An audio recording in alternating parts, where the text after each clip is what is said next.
आयुर्वेद सरस्वती भाग 96 काल वैद्य दिलीप गाडगीळ पुणे।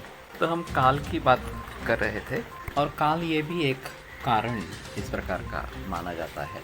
अब शीत उष्ण वर्षा लक्षण इस प्रकार का एक काल बताया गया है कि ठंडी के मौसम में जाड़े के मौसम में ठंड होना, बरसात के ऋतु में बरसात होना या ग्रीष्म ऋतु में धूप होना, ये स्वाभाविक इस प्रकार के है। लेकिन ये अगर बहुत ही बरसात हो रही है तो ये अतियोग कहलाता है। अगर बहुत ही कम बरसात हो रही है तो ये हीन योग कहा जाता है। और बरसात के मौसम में कड़ाके की धूप हो तो ये मिथ्या योग इस प्रकार का हो जाएगा। तो इस तरीके से काल ये भी एक कारण रोगों का इस प्रकार का बताया गया है। उसके बावजूद जो दैव कहा जाता है वो भी काल दृष्टया जब परिपक्व हो जाता है तो वो भी एक कारण बन जाता है। और इसको काल में गिने या प्रज्ञापराध में गिने, ये बहस चलती आ रही है। चरकाचार्य के मत के अनुसार तो उसको प्रज्ञापराध में ही गिनना चाहिए। खास करके अधर्म प्रवृत्त जो दैव होता है, पिछले जन्मों के अधर्मों के जरिए प्रवृत्त हुआ, उसको उस जन्म का अपराध प्रज्ञापराध कहना चाहिए। लेकिन इस जन्म ने वो काल दृष्टिया परिणत होकर सामने आ गया। तो दैवमात्मकृतम विद्यात कर्म यत् पौर्वदैहिकम, जो हमने पिछले जन्म में किया है वो कर्म दैव रूप से इस जन्म में परिवर्तित हो जाता है। और पौरुषम यत् क्रियते यह अपरम, जो हम यहाँ पे जो भी कुछ कार्य करते हैं वो उसको पौरुष इस प्रकार का कहते हैं। तयोर उदारयोर युक्तिर दीर्घस्य ससुखस्य च नियतस्य आयुषो हेतु, ये दोनों अगर अच्छे हैं, उदार इस प्रकार के हैं, पौरुष और कर्म हमारा कर्म, तो हमारा आयुष दीर्घ आयुष्य होता है, आरोग्य संपन्न होता है, आनंदी इस प्रकार का होता है, आनंद से भरा होता है और नियत होता है।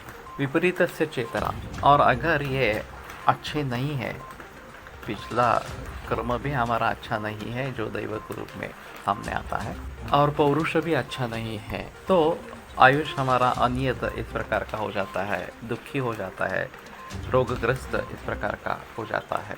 मध्यमा मध्यमस्य, और अगर ये दोनों मध्यम स्वरूप के हैं, दैव भी उतना अच्छा नहीं है उतना बुरा भी नहीं है, कर्म भी उतना अच्छा है उतना बुरा नहीं है, उतना ही है बुरा नहीं है, तो मध्यम स्वरूप का आयुष इस प्रकार का रहता है। तो हमें दैव इस तरीके से बीच बीच में कभी सहायता भी करता है अगर हमारा पूर्व कर्म अच्छा है, और कभी दुख में ढकेल देता है अगर पूर्व कर्म अच्छा नहीं है। मैंने जर्मनी में एक 4 बरस का लड़का देखा था, और उसको जन्म से ही कैंसर था और वो मरने वाला था जब मुझे वहाँ पे बुलाया गया। 1-2 दिन में वो चल बसने वाला था।